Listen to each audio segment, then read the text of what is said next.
the ban on same-gender marriage. That's an argument that was successful. Well, and that's why the opponents now, having lost in the California Supreme Court, are now seeking to amend the Constitution. Let's talk about what the Supreme Court said in its groundbreaking opinion on this case.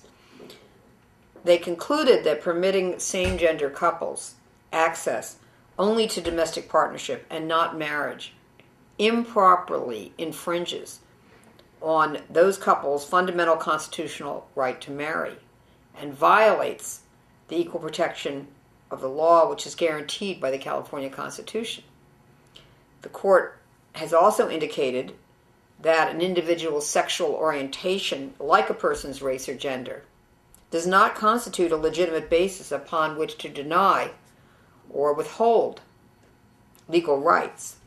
The court also emphasized that preserving the word marriage only for opposite-sex couples denies same-sex couples the dignity and respect which they're entitled to enjoy. The court also applied the strict scrutiny standard because they found that the statutes which limit marriage to a man and to a woman discriminate on the basis of sexual orientation. And the court found that the state has no compelling state interest in upholding the statutes, and therefore it's a denial of equal protection to allow such laws or statutes.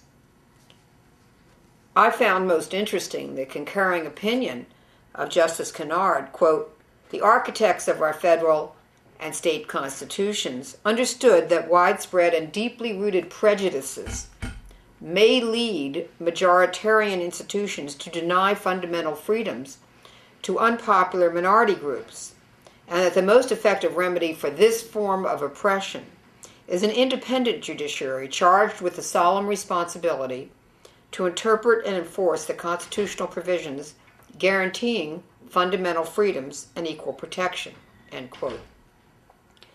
So we believe that this decision by our California Supreme Court is courageous, is historic, and is precedent-setting.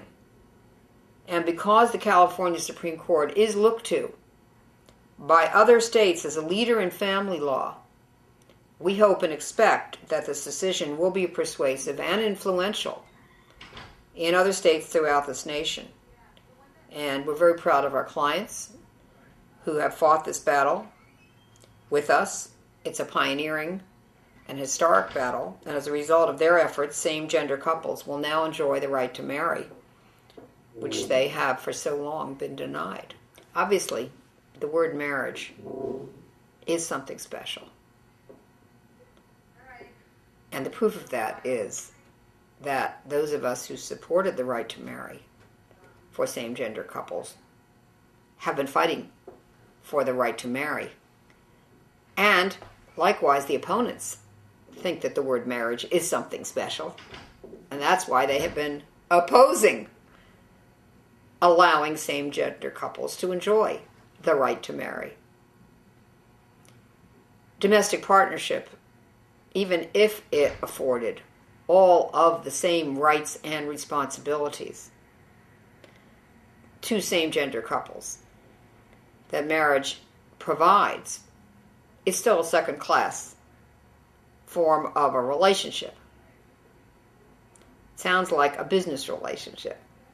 It doesn't sound like an intimate, a loving, committed relationship. I'm in a law partnership with my partners. Obviously, that's a very different relationship than if I were to marry them. And so we all know that. And there's no reason that same-gender couples should be limited to that. They, years ago, same-gender couples or same-gender relationships were not even allowed on the legal bus at all. Then they were allowed on the back of the bus with domestic partnerships. Now we want to move them to the front of the bus or to an equal place on the bus, and that's what marriage is all about. I don't use the term sexual preference. That's not a term that is used in the law. the term in the law is sexual orientation.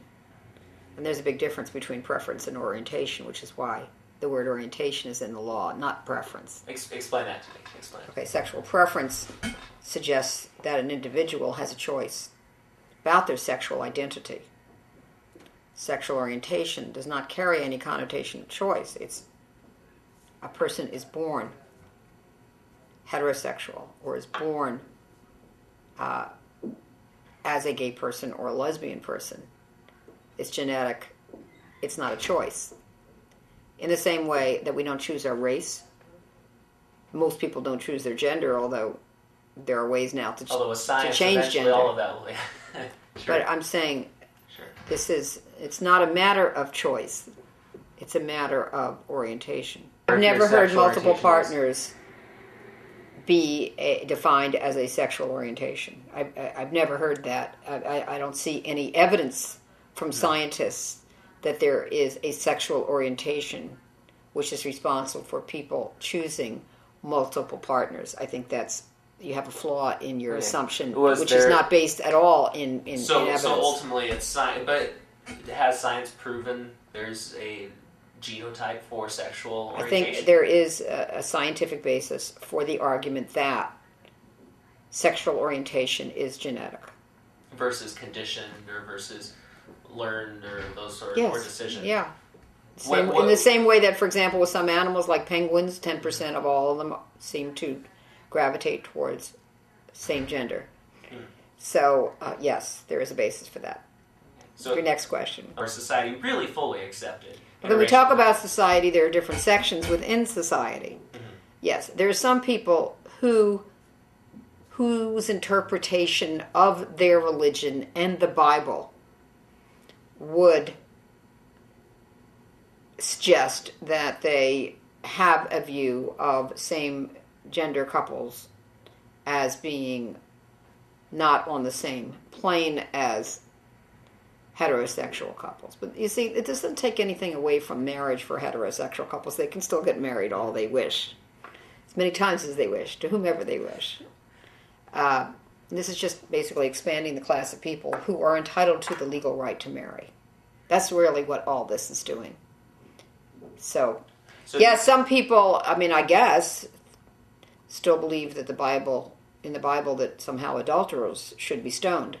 There are many things in the Bible that people can disagree about. I'm not a minister, a rabbi, a priest, so I'm not here to argue the Bible one way or another, because that I'll leave for others whose life is spent interpreting the Bible. I'm a lawyer, and I interpret the California Constitution. I'm about rights. I'm not about a religious framework that talks about sin or no sin, or whether people should be stoned, either legally or verbally or in some other way. It's just not what I do. It's not who I am. I'm not about having compassion for homosexuals but denying rights. I'm about making sure that persons who are gay or lesbian or are in same-gender relationships be afforded the rights that they're entitled to as citizens of this great nation.